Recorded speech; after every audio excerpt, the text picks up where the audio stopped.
Hello guys, तो आज हम एक एक्सपर्ट लेवल का क्वेश्चन सॉल्व करने जा रहे हैं जिसका नाम है मॉर्गन एंड स्ट्रिंग। तो इस क्वेश्चन की लिंक आपको top of the description box में मिल जाएगी। तो इस वीडियो को आगे देखने से पहले मैं रिकमेंड करूंगा कि आप पहले इस क्वेश्चन को खुद से ट्राई करें और फिर आप इसके सॉल्यूशन पे जंप करें। तो चलिए पहले इस क्वेश्चन को समझते हैं, फिर हम इसके अप्रोच और सॉल्यूशन पे जाएंगे। तो इस क्वेश्चन में हमें बेसिकली दो स्ट्रिंग्स दी हुई हैं, for example Jack and Daniel, और हमें करना ये है कि हमें एक आउटपुट स्ट्रिंग देनी है जो कि डिनोट करेगी जब हम इन दोनों स्ट्रिंग्स को लेक्सिकोग्राफिकली मिनिमल सॉर्ट करके एक नई स्ट्रिंग बनाएंगे। इस टर्म का मतलब ये है कि हमें इन दोनों स्ट्रिंग्स के एलिमेंट्स को कंपेयर करना है। तो जैसे हमने कंपेयर किया J एंड D, तो J एंड D में D स्मॉलर है, तो आपका जो D है वो नई स्ट्रिंग में ऐड हो गया। तो अब कंपैरिजन करने के लिए जो यहाँ पे सपोज हमने एक पॉइंटर ले लिया D पे जो J की वैल्यू 0 एंड I की वैल्यू 0 है। I हमारा पहले स्ट्रिंग के लिए एंड J हमारा सेकेंड स्ट्रिंग के लिए। तो जब D ऐड हुआ तो J की जो वैल्यू है वो इंक्रीमेंट करके A पे चलेगी और जो I है वो अभी भी 0 पे है। तो अब जब कंपैरिजन होगा तो वो होगा A एंड J में। तो A एंड J में जो स्मॉलर है वो नई स्ट्रिंग में ऐड हो जाएगा, तो इसलिए नई स्ट्रिंग में A ऐड हो गया। अब फिर से J की वैल्यू इंक्रीमेंट कर गई, तो J की इंक्रीमेंट करने के बाद वो उसकी वैल्यू है N and again J I 0 है तो उसकी वैल्यू है J। तो J एंड N में J स्मॉलर है तो J ऐड हो गया। अब अगेन I इंक्रीमेंट हुआ था तो A एंड N कंपेयर होंगे, A एंड N में A छोटा है तो A ऐड हो गया। तो इसी तरीके से so on and so fourth हमारी एक नई स्ट्रिंग बनेगी जो कि आउटपुट होगी। इस केस के अंदर अगला एलिमेंट आएगा C, then K, then first string over हो गई है तो सेकेंड स्ट्रिंग का जो बचा हुआ पार्ट है वो आपके आउटपुट में ऐड हो जाएगा, इसीलिए NIEL ऐड हो गया। तो ये जो है ये हमारा नया आउटपुट होगा इस क्वेश्चन का। तो गाइस इस क्वेश्चन को अप्रोच के लिए हमारे पास दो तरीके हैं। एक तो है कि हम टू पॉइंटर्स एल्गोरिदम यूज़ करें और दूसरा है कि हम ग्रीडी टेक्निक यूज़ करें।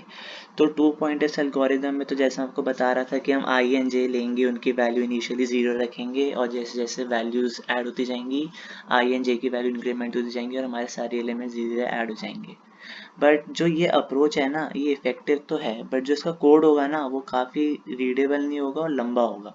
तो इसीलिए ना मैं आपको इसमें ग्रीडी टेक्निक बताऊंगा कि उसकी अप्रोच से हम कैसे इस क्वेश्चन को सॉल्व कर सकते हैं। तो चलिए उस टेक्निक को देखते हैं। तो हम क्या करेंगे, हम दोनों स्ट्रिंग में ना जो अल्फ़ाबेट्स का हाईएस्ट एलिमेंट होता है, हाईएस्ट लेटर होता है, हम उसको ऐड कर देंगे जो कि Z है। तो इसका फ़ायदा मैं बताता हूँ कैसे होगा।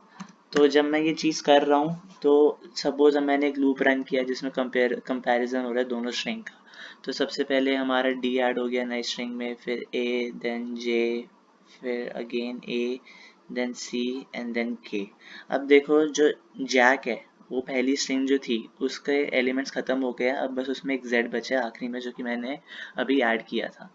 तो जो ये Z है ना, ये Z आपका हमेशा जो बचे हुए एलिमेंट्स है दूसरी स्ट्रिंग के उससे बड़ा ही रहेगा।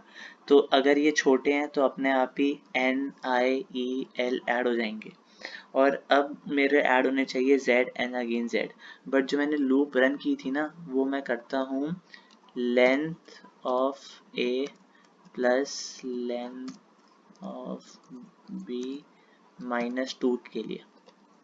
ठीक है, इसका मतलब ये है कि जो आखिरी के जी एलिमेंट्स जो मैंने ऐड किए हैं ये दोनों कभी आखिरी के आउटपुट स्ट्रिंग में ऐड ही नहीं हो पाएंगे। तो इसीलिए जो मेरा आउटपुट है वो रहेगा सिर्फ ये, जो कि हमारा रिजल्ट है, जो कि हमारा करेक्ट आंसर है। तो चलिए अब मैं इसका कोड दिखाता हूँ आपको, तो उस पर जम कर। तो इस कोड में मैंने एक मॉर्गन फंक्शन बनाया है जिसके 3 पैरामीटर्स है A, B एंड L। जो A एंड B है वो हमारा इनपुट स्ट्रिंग है और जो L है वो हमारा एम्प्टी स्ट्रिंग है। तो जैसे कि मैंने अप्रोच में आपको बताया था कि मैं इनपुट स्ट्रिंग के आखिरी में Z को ऐड करूँगा, जो कि इन दोनों स्टेप में हो चुका है। अब अगले स्टेप में मैंने एक लूप रन किया है जिसका range length of A plus length of B -2 है।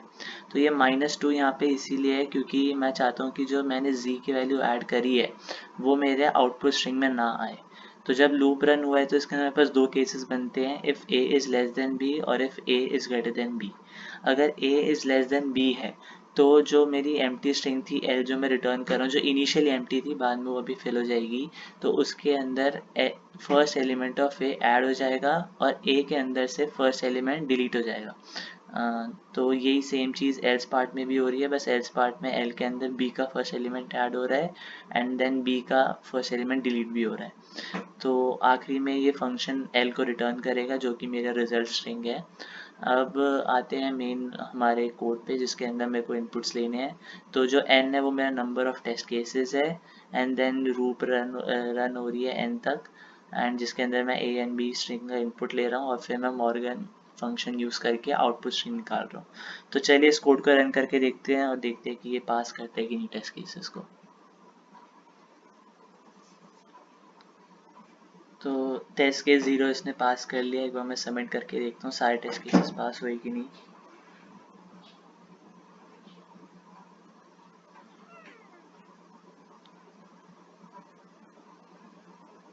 तो जैसा कि आपने देखा सारे टेस्ट केसेस पास हो चुके हैं, इसका मतलब ये कोड बिल्कुल सही है।